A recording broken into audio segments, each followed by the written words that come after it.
Hello everyone, welcome again in the new video.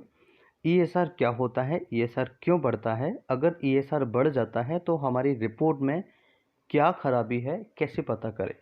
अगर आपके doctor ने सीबीसी लिखा हुआ है, सीबीसी टेस्ट कराया है, उसमें ईएसआर अगर बढ़ा हुआ है तो हम क्या अंदाज़ा लगाएंगे कि मरीज को क्या इन्फेक्शन हो सकता है।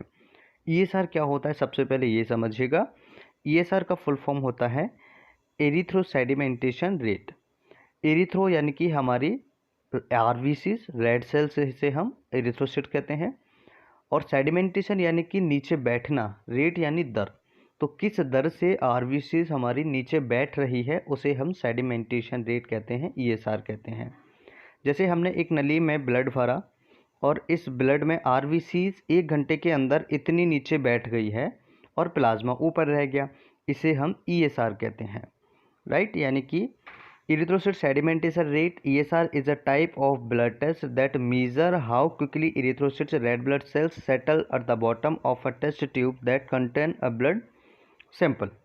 अब इसके हाई होने के क्या क्या रीजन्स हो सकते हैं, कौन से कारण होते हैं जिनकी वजह से ये बढ़ जाता है। Such as inflammatory conditions, infection हो सकता है, रूमेटॉइड अर्थराइटिस हो सकता है, रूमेटिक फीवर हो सकता है, vascular disease, inflammatory bowel disease हो सकती है, heart disease, kidney, certain cancers और टीबी की बीमारी में भी ये हाई हो जाता है।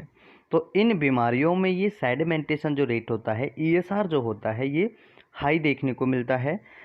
एक थोड़ा सा मेल फीमेल की बात करें कौन सा कितना होता है, तो मेल में ये 3 से 6 mm पर हार होता है, फीमेल्स में ये 8 से 9 mm पर हार होता है। तो ये जो हमारी आरबीसीज आप देखेंगे, ये आरबीसीज है, ये नीचे सेटल डाउन होते चली जा रही है। इसे हम काउंट करेंगे कि कितनी देर में कहाँ तक आरबीसीज हमारी सेटल डाउन हुई, उसके बेसिस पर हम पेशेंट को उसकी रिपोर्ट बना के दे देते हैं कि आपकी ईएसआर इतना है।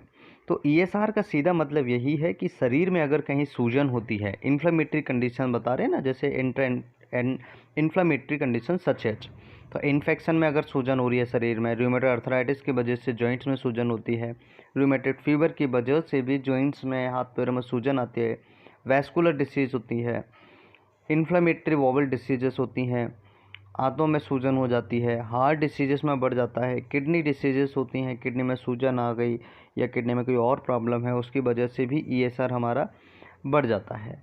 तो प्लाज्मा हमारा है 55%, वफ़ी कॉट जो है वो इसे इतना जो है वो वफ़ी कॉट है, और जो नीचे का है ये रेड ब्लड सेल्स है जो कि 45% है।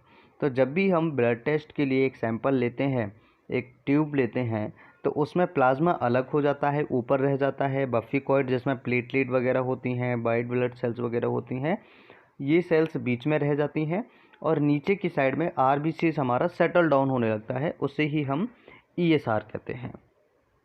अब बात करें लो ईएसआर कब होता है, तो पॉलीसाइथेमिया हो सकता है, सिकल सेल एनीमिया जो होता है उसमें हो सकता है, leukocytosis, an abnormal increase in white blood cells, तो ल्यूकोसाइटोसिस में भी हो सकता है। ल्यूकोसाइटोसिस क्या होता है, abnormal increase white blood cell. जब हमारे शरीर में डब्ल्यूबीसीज यानी कि वाइट ब्लड सेल्स अगर बढ़ती है तो ऐसी सिचुएशन में हमारा ईएसआर कम हो सकता है, लो हो सकता है, राइट। तो पॉलीसाइथेमिया में भी हमारा ईएसआर कम आएगा, सिकल सेल एनीमिया किसी मरीज को है तब भी ईएसआर कम हो सकता है, और ल्यूकोसाइटोसिस में भी हमारे बॉडी के अंदर ईएसआर का कम होना एक कॉमन हो जाता है।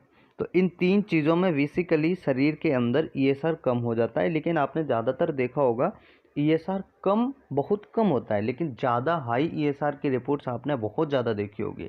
तो हाई ईएसआर के कुछ ही रीजन्स होते हैं, शरीर में सूजन हो रहा है, स्वेलिंग हो रहा है, ऐसी कंडीशन हमें ये बताता है।